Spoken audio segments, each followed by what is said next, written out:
Philippine live under. Ang Pilipinas ay sinakop ng mga Espanyol.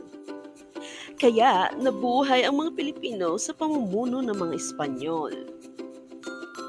Tumagal ito ng 333 years. Nagsimula ito noong taong 1521 hanggang lumaban na ang mga Pilipino at nakuha ang inaasam na kalayaan noong 1898. Kung saan tiniklara na ni Pangulong General Emilio Aguinaldo ang kalayaan ng ating bansa. Ngunit ibinigay naman tayo sa pamamahala ng mga Amerikano na tumagal ng 48 years.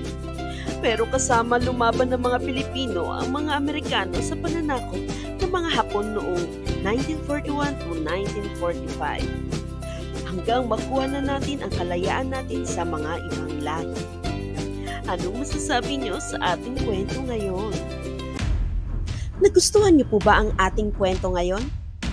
Kung nagustuhan niyo po, please pa-subscribe naman po ng aking YouTube channel na Histeryo and follow us on Facebook page Histeryo at comment down below.